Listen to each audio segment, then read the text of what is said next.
दोस्तों नमस्कार। समाधान 24/7 में आप सबका स्वागत है। आज हम देखेंगे क्वांटम रेजोनेंस मैग्नेटिक एनालाइजर के द्वारा एनालाइज करने के बाद जो कुछ बिंदुएं होती हैं, हर बिंदु के अंदर में और 8-10 बिंदुएं होती हैं कि अगर जो नॉर्मल रेंज है उससे या तो कम हो जाता है या फिर बढ़ जाता है तो पेशेंट को कौन कौन सी समस्याएं हो सकती हैं। एनालाइज करने के बाद सबसे पहला जो बिंदु होता है वो है cardiovascular and cerebrovascular analysis report card. इसका मतलब है हिंदी में हृदय में रक्त वाहिनी तथा मस्तिष्क रक्त वाहिनी। ये पहला जो जांच है ये केवल हृदय के रक्त वाहिनी और मस्तिष्क तक पहुंचने वाली रक्त वाहिनी के रिपोर्ट के बारे में है। इसमें बहुत सारी बिंदुआं हैं। पहला इसकी बिंदु है, आप जैसे देख रहे हैं, ब्लड विस्कोसिटी। ब्लड विस्कोसिटी का जो रेंज है 48.264 से 65.371। अब जैसे इस नॉर्मल रेंज से डायग्नोस करने के बाद जो रिपोर्ट आता है या तो वो कम हो जाता है या बढ़ जाता है तो क्या समस्या हो सकती है। कि ब्लड विस्कोसिटी का मतलब होता है रक्त का गाढ़ापन। ब्लड विस्कोसिटी के बढ़ जाने से होता क्या है, हार्ट में ब्लॉकेज हो जाते हैं, नसों में ब्लॉकेज हो जाते हैं, शरीर में दर्द और सूजन रहता है, हार्ट अटैक की संभावना बढ़ जाती है, छाती में दर्द रहता है, पेट या गर्दन में दर्द रहते हैं, श्वास में तकलीफ होती है, धड़कन बढ़ जाता है। जनरली देखा जाता है कि 35 वर्ष के बाद शरीर में खून जो है वो गाढ़ा होने लगता है। दोस्तों दूसरे नंबर पे हम देखते हैं कोलेस्ट्रॉल क्रिस्टल। कोलेस्ट्रॉल क्रिस्टल को हम हिंदी में रक्त वसा कहते हैं। ये कोलेस्ट्रॉल क्रिस्टल होता क्या है, रक्त में पाए जाने वाला एक मोटा पदार्थ होता है। शरीर में कोशिकाओं के निर्माण के लिए कोलेस्ट्रॉल की आवश्यकता होती है। आप रिपोर्ट में पाते हैं कि कोलेस्ट्रॉल लेवल बढ़ा हुआ है बॉडी में, तो इसमें क्या समस्या हो सकती है, पेशेंट के शरीर में कौन कौन सी सिम्टम देखे जा सकते हैं। तो इसमें है छाती में दर्द होता है, दिल का दौरा पड़ने की संभावना रहती है, रक्त का थक्का जम जाता है, बीपी की समस्या हो सकती है। ब्लड कोलेस्ट्रॉल बढ़ने के कारण क्या क्या हो सकते हैं, अगर पेशेंट अधिक मिर्च मसाले तेल नमक वाला खाना खा रहा है, धूम्रपान करता है, अधिक ज़्यादा तनाव में रहता है, दारू अधिक पीता है, व्यायाम नहीं करता है, तो पेशेंट का कोलेस्ट्रॉल बढ़ जाता है। तीसरे बिंदु पे हम देखते हैं ब्लड फैट, मतलब कि खून में चर्बी। ये भी एक प्रकार से खून का गाढ़ापन ही है, मान के चलिए। मतलब कि खून में अगर चर्बी बढ़ जाती है तो खून क्या है, गाढ़ा हो जाता है। अगर ब्लड फैट बढ़ गया है तो समस्याएं कौन कौन सी हो सकती हैं। खून में ब्लड की मात्रा बढ़ना मतलब ट्राइग्लिसराइड की मात्रा बढ़ जाना होता है।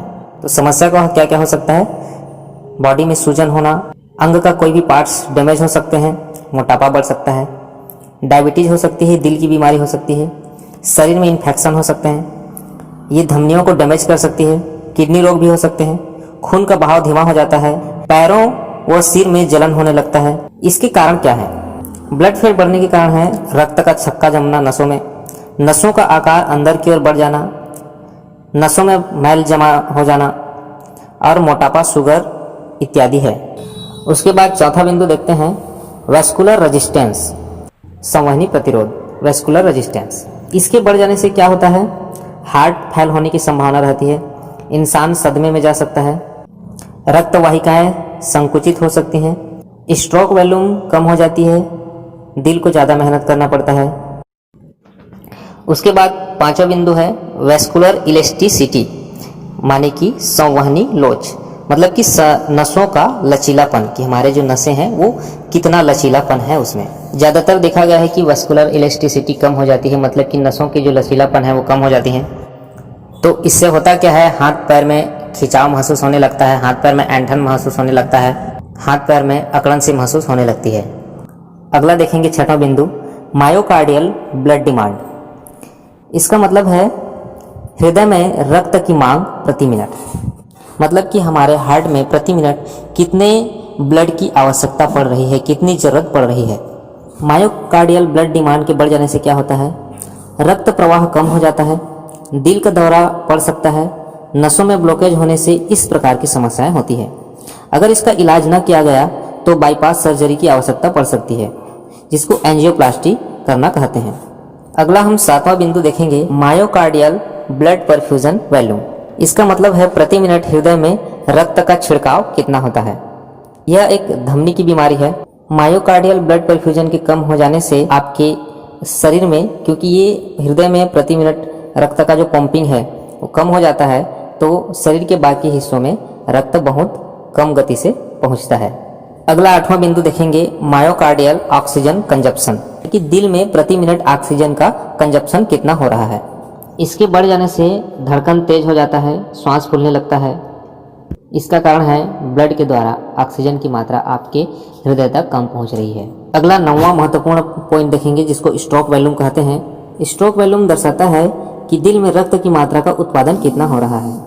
अगर किसी का स्ट्रोक वॉल्यूम कम हो गया है तो उस पेशेंट को अटैक आने की संभावना रहती है, चक्कर आने लगता है, सिर भारीपन लगता है, सिर में झटका आने की संभावना रहती है, श्वास फूलने लगता है, हाथ पैर में झुनझुनी, थकावट इत्यादि आने लगता है, खून की बॉडी में कमी होने लगती है, नसें सिकुड़ने लगती हैं। उसके बाद देखेंगे left ventricular effective pumping power, मतलब कि बाएं हृदय की पंपिंग की शक्ति।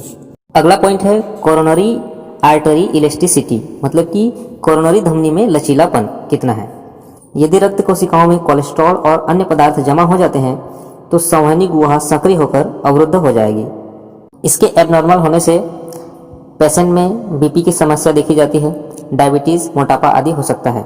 इसका कारण है ज़्यादा टेंशन में रहना, ज़्यादा गर्भ निरोधक गोलियों का प्रयोग करना, या फिर पारिवारिक इतिहास हो सकता है। उसके बाद आता है कोरोनरी परफ्यूजन प्रेशर, मतलब कि रक्त आपूर्ति में धमनी का दबाव। अगला पॉइंट है सेरिब्रल ब्लड वेसल इलास्टिसिटी, रक्त वाहिका लोच। मस्तिष्क की धमनी में घाव हो जाता है।